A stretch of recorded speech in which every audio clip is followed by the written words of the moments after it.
wanted to share with people. I've got some notes down here I want to get to. So how I personally came to follow was that, I had no idea that I was on the autism spectrum. Was identified much later in life at 38 years old and really struggled in my young adulthood. I was homeless for a while and ended up in Seattle uh, on the streets. Eventually, because I was raised in nature and that was always my go-to to be grounded and happy, I decided to go up to Woodland Park Zoo one day. It was a big deal because, you know, figuring out which bus to take and how to give the money and all that was really nightmarish. But I got to the zoo and I saw some other animals, but I finally made it to the gorillas. And there was just this moment where I realized they were people who were going to understand me and that I could understand them. And I just relaxed for several years. I actually just went to the zoo and sat with the gorillas and didn't really do much. But long story short, I went back to school, started recording gorilla culture. Back when I started doing that, everyone thought that was crazy, that gorillas couldn't possibly have culture, and now people take that for granted. But then when I got my identification as spectrum, I really became interested in recording autistic culture. This was probably about 20 years ago. And so it was really starting to gel with our opportunities online. People started talking about all of the ways that they lived in the world, experienced the world in similar ways. And I thought people really should start recording this. So my first book was about the culture of the university and how people on the spectrum, can and can't function in that environment and what would help them to succeed.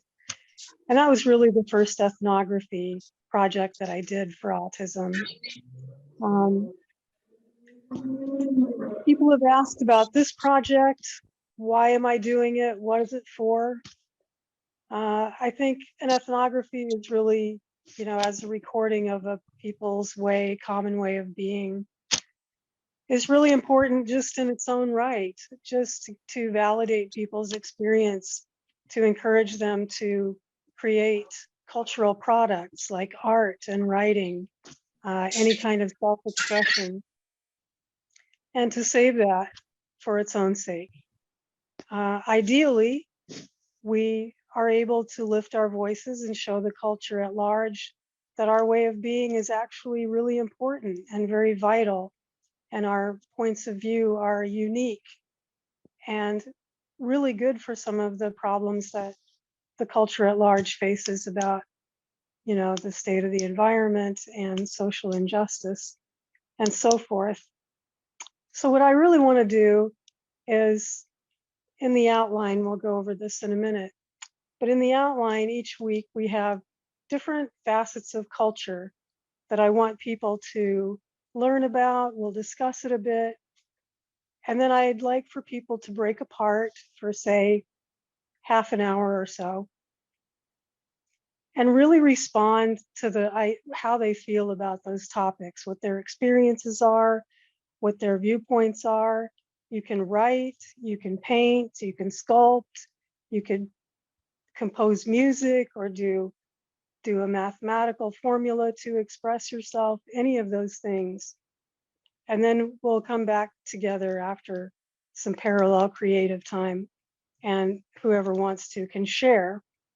So that is kind of the goal. That's what we're after, is to make this archive of material that speaks to all the things we really want to say now, like what do you really wish people knew about you now, and also in 100 years, like what do you want people to know about your lived experience in 100 years. I think that there's a certain sense of starkness, or not sure how I want to put it, but the idea that our voices will disappear one way or the other, either personally, hopefully just personally when we're not in this mortal coil anymore.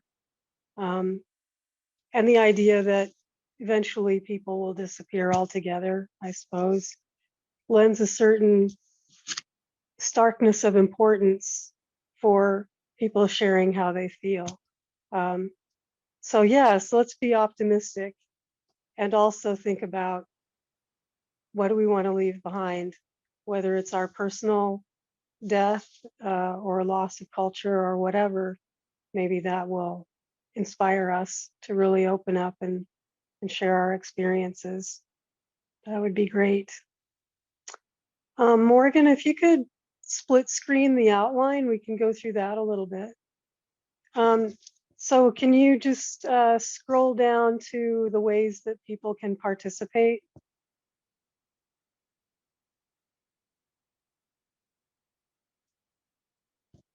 Perfect. And can you, is there any way that you can magnify that just a touch for my screen? I'm on a pad, so perfect. Okay, so let me just, I know this is the boring part, but I'll just read through this a little bit.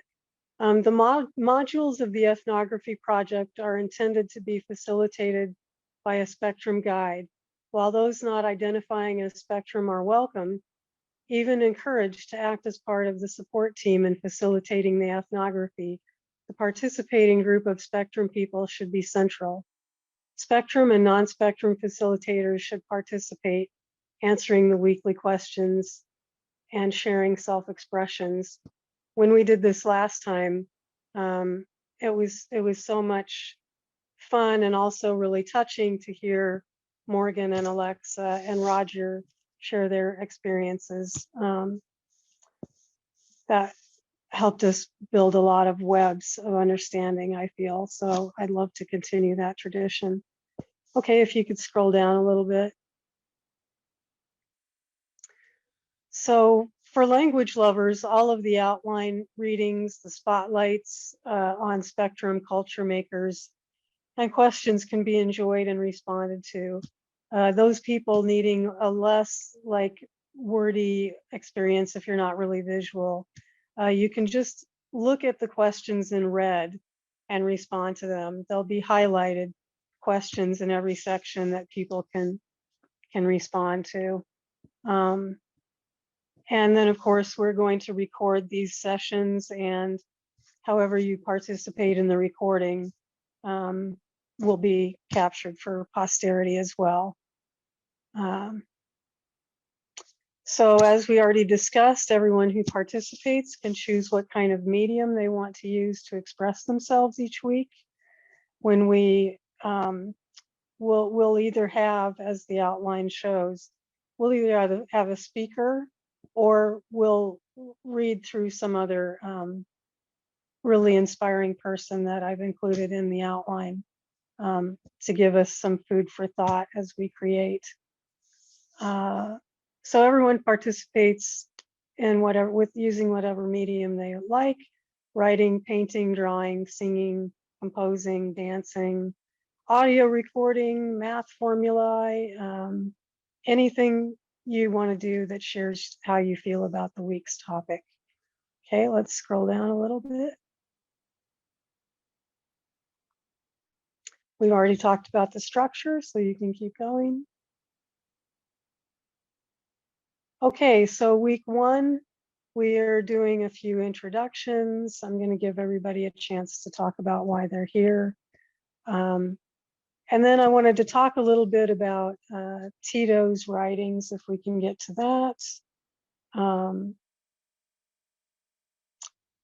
Oh, also a piece of feedback. When we did this last time, we'd talk about the prompts and then we'd think about them all week. People have decided that they'd rather just do the work. Like I said, we break apart each week and focus on something in the same week. So forget about the questions for next week. It'll be the questions we are asking this week. Okay, scroll down again. So you can see each week in the outline, if we don't, especially if we don't have a speaker, we'll be going over these culture makers like Tito Mukhopadhyay and his mom, who facilitates his communication. Go ahead and scroll down.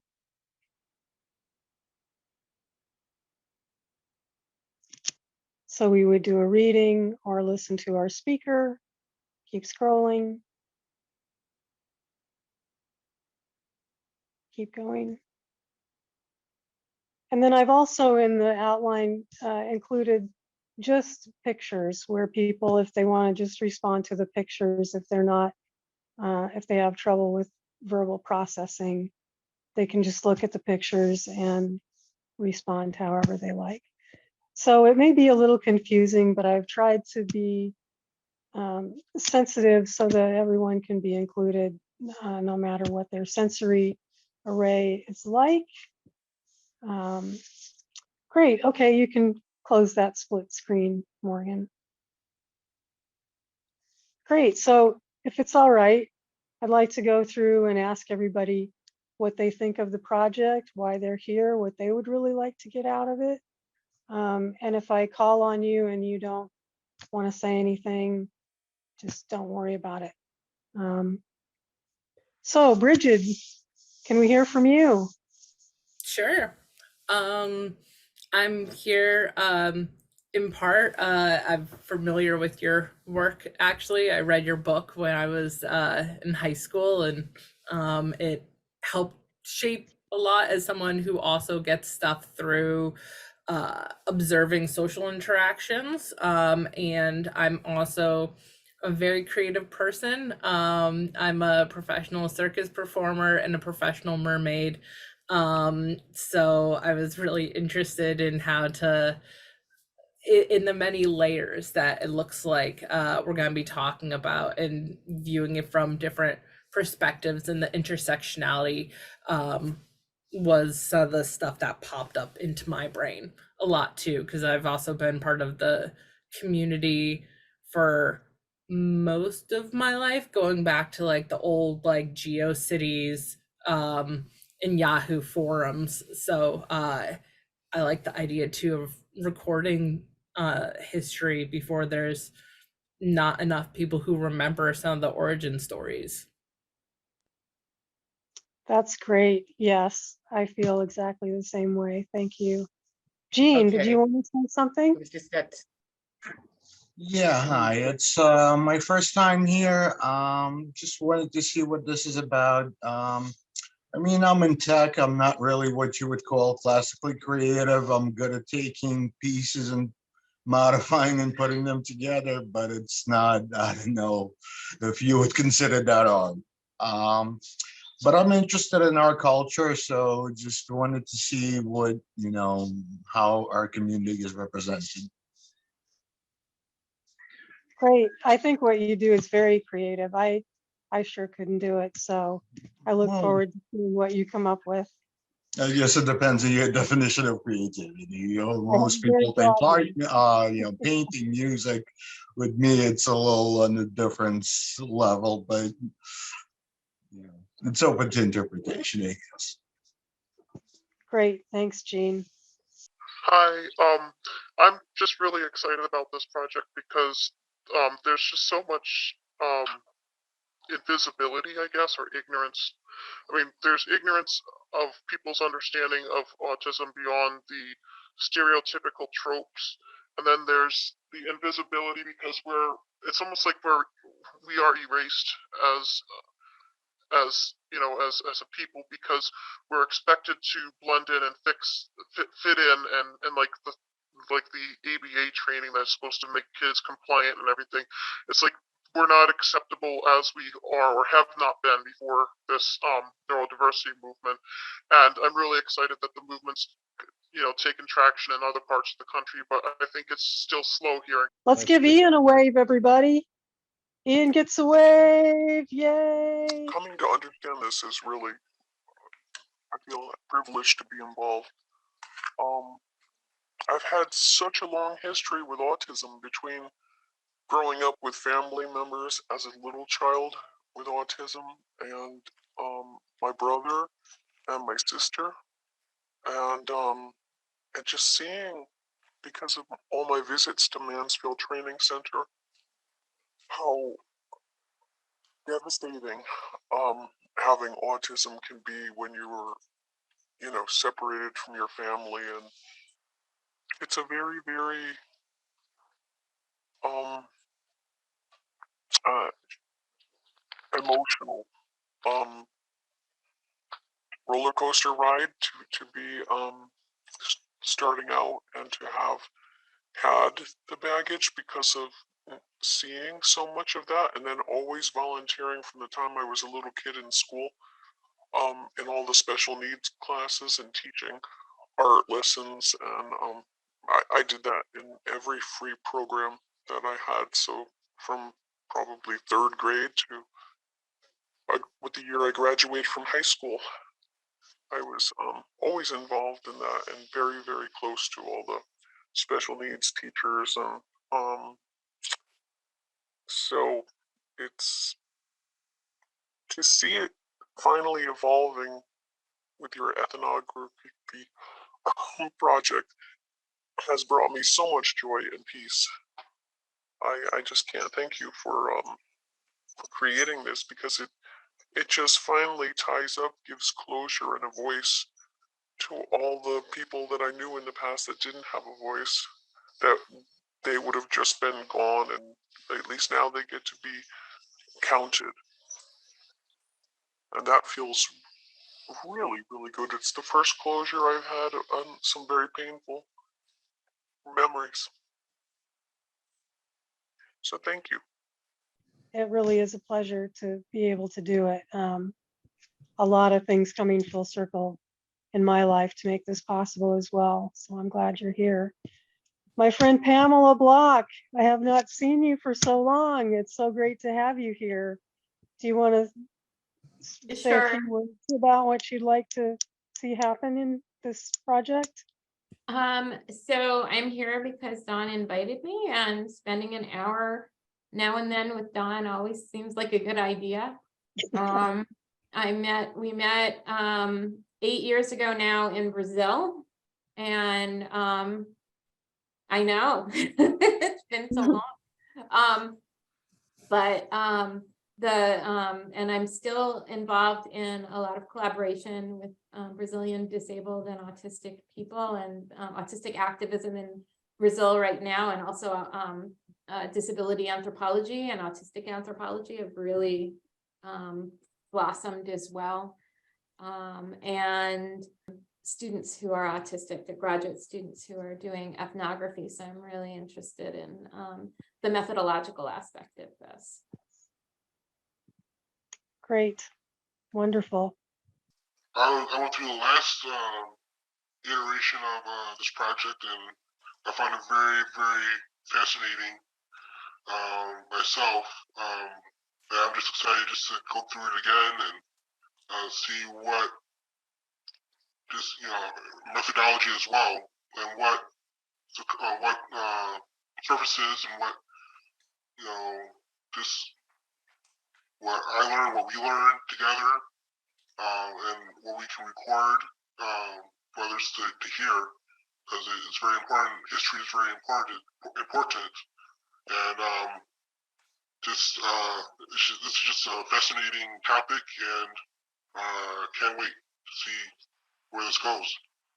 Okay, so what I'd like to do now, this is going to be a smoother process next week because we'll know what we're going to be doing.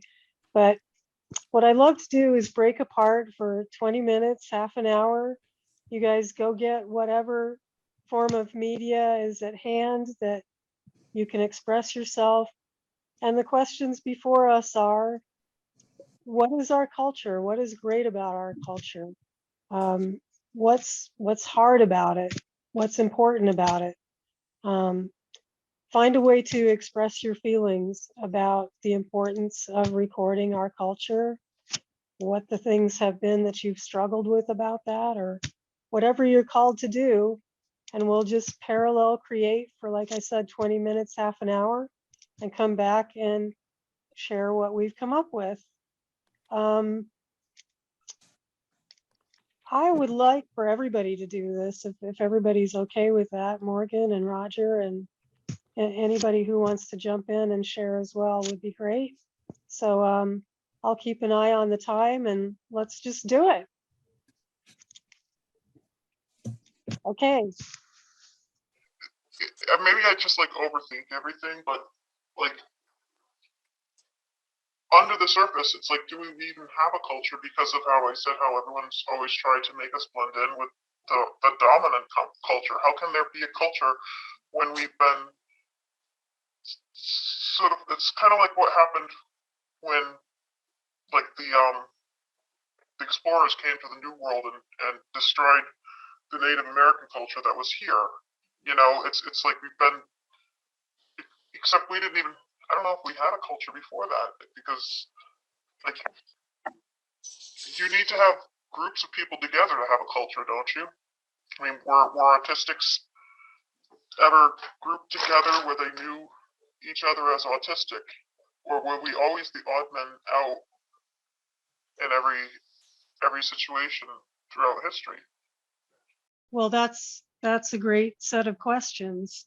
And I think that what makes it necessary for this process to be especially messy, ethnographies are always messy because ideally you have to go into a, like you said, a culture full of people that are all living together and have agreed on certain ways of being in the world. And you have to adapt to that particular group's way of interfacing with the world, and not ideally impose your own cultural standards on what they should be saying or how they should be expressing themselves. But that's always been done to us. I understand, and it bothers me that that's the case.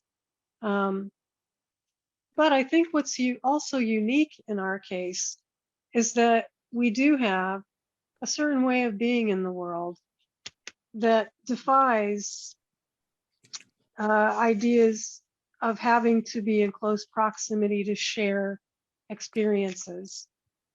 I think I have an idea about that. I can very remember that as a child. And I used to have like a private little space I used to go into because you had to conform all day long, and I was never considered okay. So, but I had my own private space. There was like this secret closet in the wall, and I used to go in there and build little model cities from the time I was 5, with parks and all the places that I'd been to, and the city. As I got older and bigger, they got more complex. But I had all my favorite places there, so that if it was raining out or whatever, and I could always add things, and I'd find little dolls, or I'd find like a tiny bit of change and go to the store. When this was in the 60s, when they had lots of little toys for sale too, and wind-up toys. And so I had my own little world, and it was really beautiful. And but then when I had to go to school, and I remember always stopping at a certain path on the way home, going, I am okay.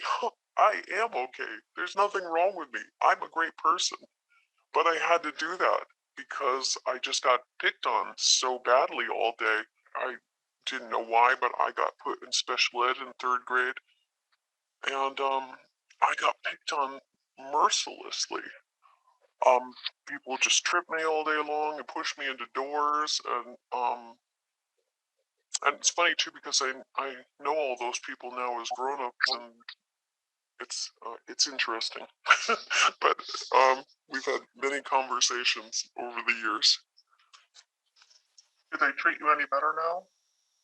Absolutely, and they're very, very sorry about the way they were. Oh, that's good. And Yeah. And the funny thing was that sometimes, like when we had a test one year on Nixon's policies, I scored highest. So, even though socially I was very ret- reticent, but when it came to, yeah. So anyway, it was really good occasionally to win these really important contests and get that respect and have to go up on stage and get my award, or singing in the talent show and getting my award. So my good memories were really good, and my bad memories were kind of sad too though. But all in all, it still made the tapestry of my life, the emotional and spiritual tapestry that now that I'm older, I wouldn't change, because I think it made me have a really big heart and created my sensitivity for others that was really, really strong. And that will never change. And I think it was because of those personal hardships that shaped me into the advocate and all of the things that I fight for, that I think are right.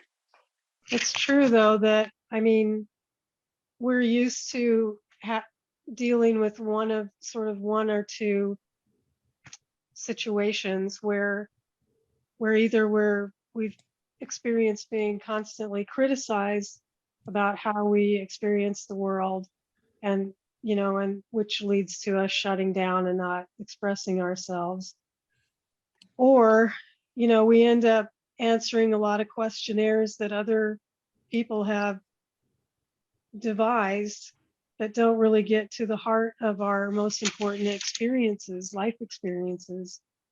And so I agree that our culture has been hamstrung by those two things.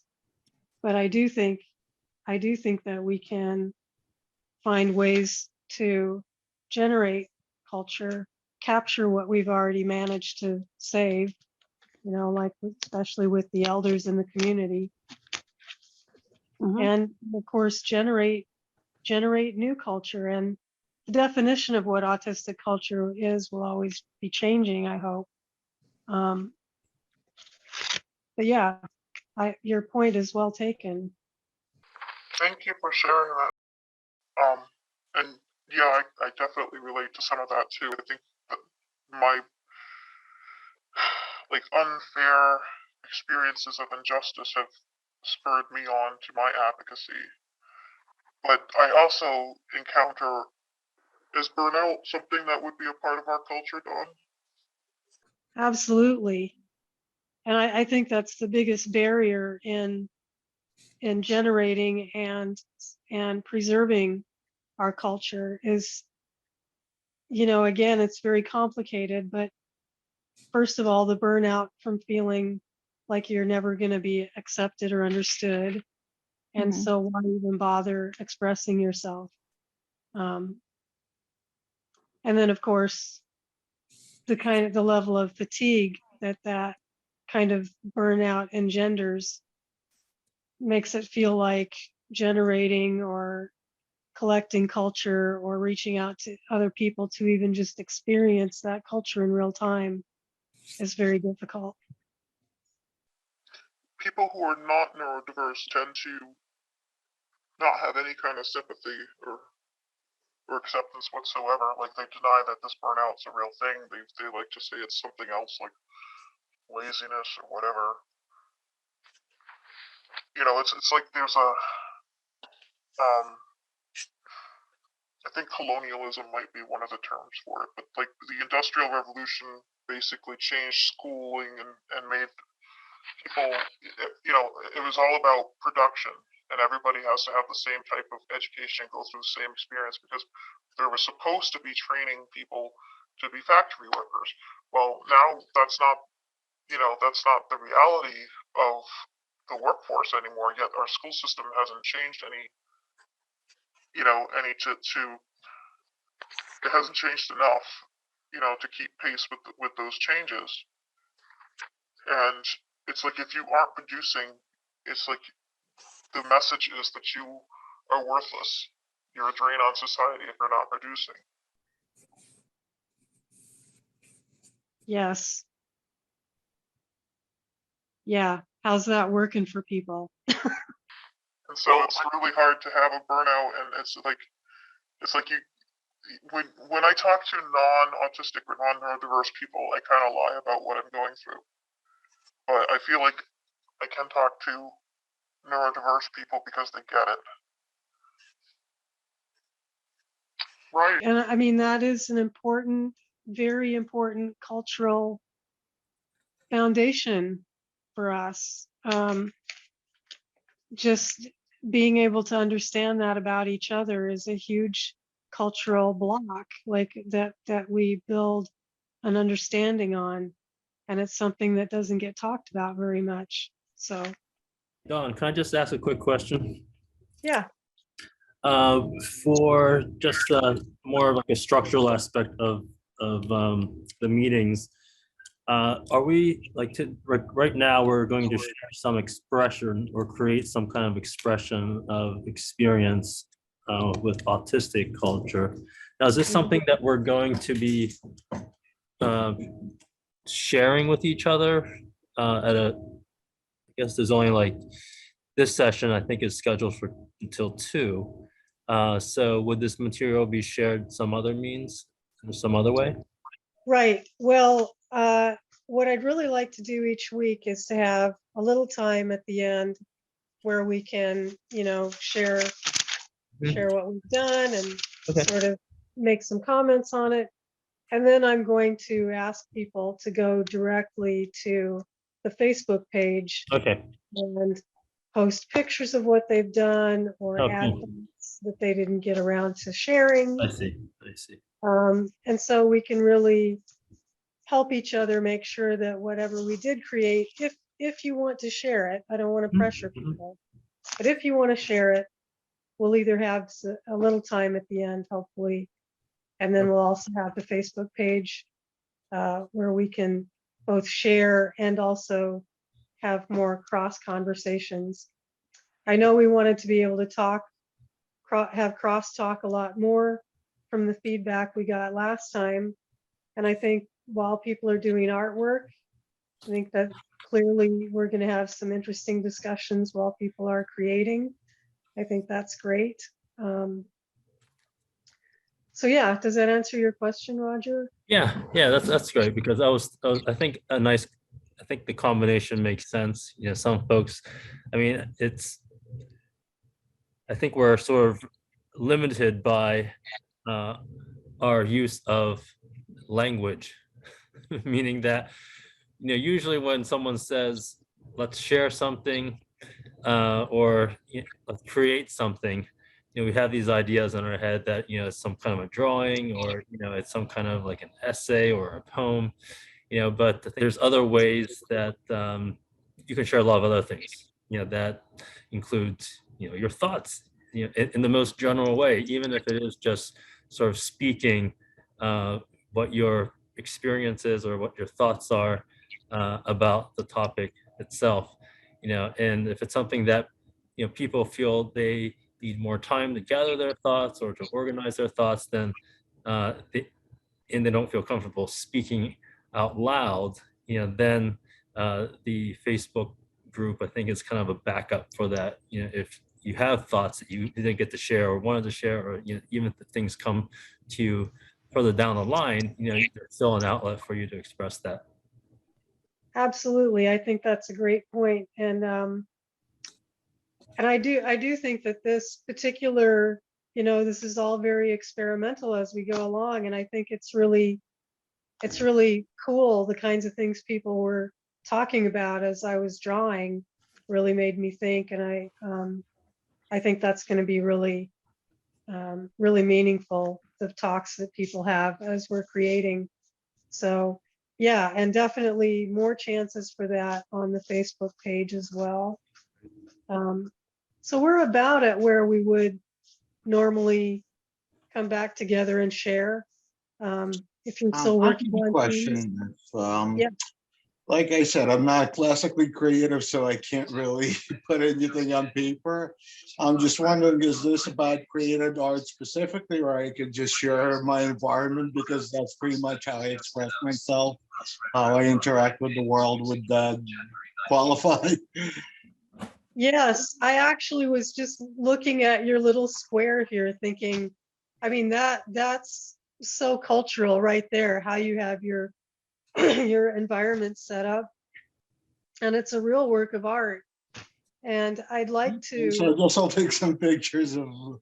yeah, absolutely. I want it to be as broad as we can practically make it and still be able to record as much of whatever it I is as think we in technology, actually, we're probably overrepresented compared to maybe other fields, because a lot, especially undiagnosed people or on the spectrum, are in technology. If probably from Alan Turing to to Steve Jobs and Bill Gates, Mark Zuckerberg, Elon Musk. So there's quite a few of us, even if they might not be part of the community specifically, but they are on the spectrum from what I could tell. Yes, and in fact, we have throughout the course of the ethnography, we have four basic environments that it became clear people liked to talk about or express themselves about. And that was the social environment, the natural environment, the creative environment, and the sacred environment.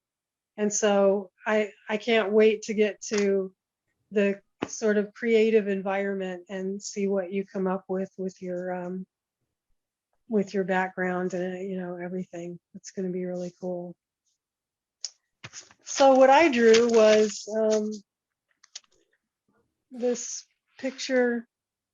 I'm sort of my spirit or whatever is the blue blob in the middle, and then there are layers that surround me that are essentially, from trauma or not being understood, feeling really lonely.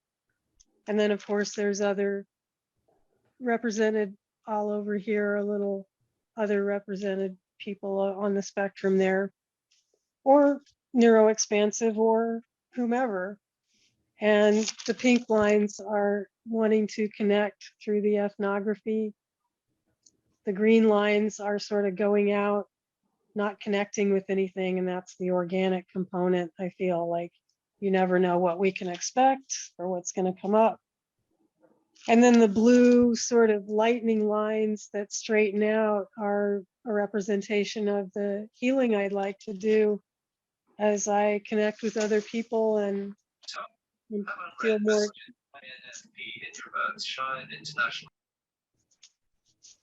What's that? Sorry, it's my phone reading my notifications. Oh, okay. I didn't want to leave anybody out.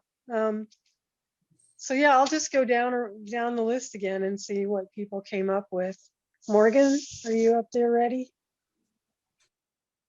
Sure.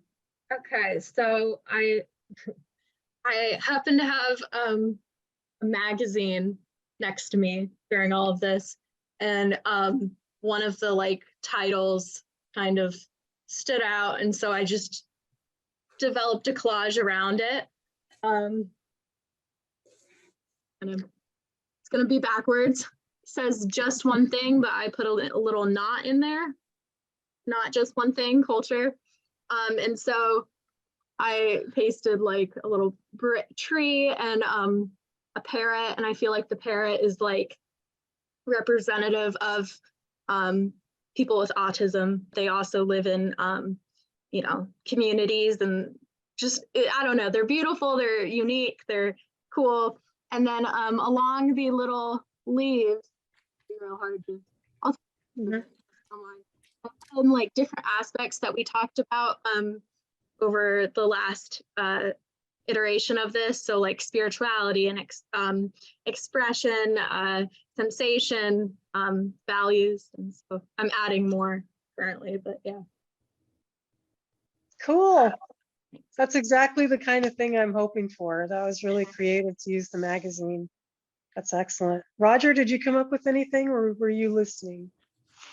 I actually came up with something that may not be art, but it's something that I created in the past. Maybe I'll share my screen here. It kind of comes from my own personal journey learning about autism. Oops. Oh, can you enable the screen share? So this is a figure that was part of a paper that I published, I think like over 5 years ago. So I sort of come from an angle in the medical field and the biomedical sciences. And my learning about autism first started as in training as a psychiatrist, and then subsequently, a researcher. So, it had a very much a sort of biological, sort of medical focus. And the more I was doing that, the more I was noticing, other things that were becoming seemingly, at least to me, more important. And sort of the medical stuff was becoming less significant. I'll say that, with this particular figure, looks at differences in white matter in the brain. And part of the journey there was there was never a consistent finding. So we have several papers, and one of the, I remember in the beginning, and you mentioned, language like cure. I also don't believe that, things like cure are realistic, or eugenics is really realistic. And part of that opinion stems from, my own experience in research, in that, people have always looked for some anatomical or sort of functional difference that consistently would be connected to autism. And it's been decades, and that has still an elusive thing. And, to me, that helps me understand some of the cultural aspects, because to me, that tells me that you cannot understand this, through a lot of the traditional medical modalities. This is what I drew, and while I was getting the idea, a song came to my head, which it's by Four Non-Blondes. I'm gonna play it for you guys.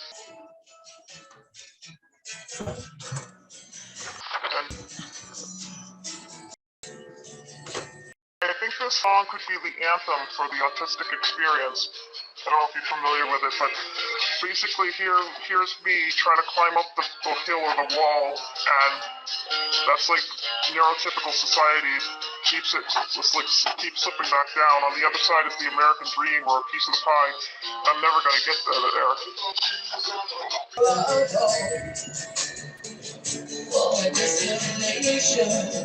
Same with Ian.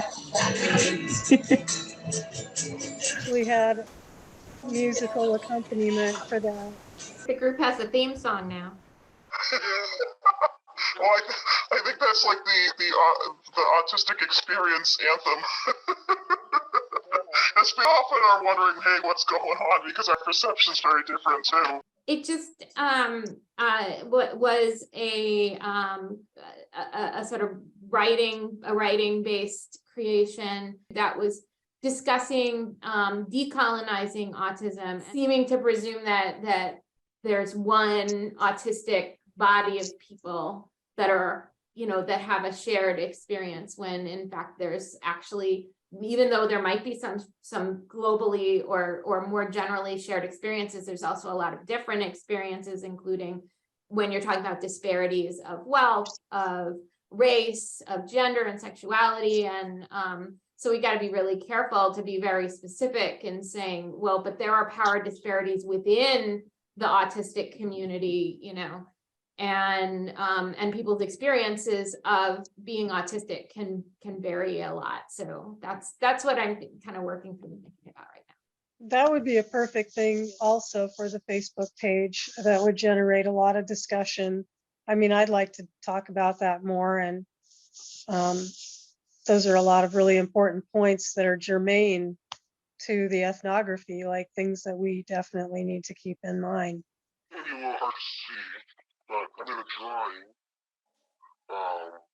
just with a bunch of faces. And I'm newly diagnosed, by the way, with autism, so I made a drawing based on somebody who's newly diagnosed and trying to understand themselves, and especially in a culture, maybe as a newly diagnosed autistic person. But I have a bunch of questions like, who am I, and why do I feel like an alien? Everyone around me doesn't understand me or is confused about me. Why do I feel so alone? I feel just what's that? Invisible sometimes, and I just feel different, and I'm confused. So this basic, really basic drawing. Somebody might have newly diagnosed. Oh, that's perfect. Yeah, Easy to see though, because I made it on a piece of cardboard, but it's about a whole bunch of trees, and all of their roots are alive and going together. And trees actually share oxygen and food and take care of each other. They're very communal, depending upon whether they're there. But they're actually friends, and it's amazing. They help each other survive, and so I thought of that as a community. So all the trees have these wonderful roots that are designed, and then there's a whole bunch of eggs on the bottom and a big golden bird that kind of represent the spirit of this forest. And at the top there's all these beautiful leaves, and all the trees look like they're dancing. And by the way, that song is like my favorite song. I actually considered that my anthem. So that was really great to hear that song pop up. What's up?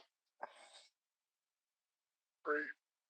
I hope you'll be willing to share the picture on Facebook. And Yeah, it'll be easier that way, because then I can take a picture of it and just upload it. okay, any parting thoughts before we close down for the week? I think I should just say, Don, that this is a very creative process, and because of that, the experience is going to be pretty atypical from what you might normally be used to in sort of lecture settings or online learning settings. Since it is very organic and creative, we don't know what to expect. It's sort of a process of, I guess you can call it trailblazing, Dawn. Yeah. We don't know we're discovering the path as we are moving along. Yeah, I think it's that. I mean, that's can be uncomfortable for some people. Yeah. Well, I think that, if we want to change the kind of top-down, expert, non-expert, the whole paradigm, we will just have to go by the seat of our pants and create something different. I think it's important to know that the nature of it, because it is creative and it is new, that it's going to be different, and part of that difference is necessary for the discovery. Yeah, thank you. I think that's really true. So we're all brave, intrepid explorers. Well, great. I'm going to go, in fact, myself, I'm going to take a picture and go right over and start on the Facebook page. And I really look forward to next week.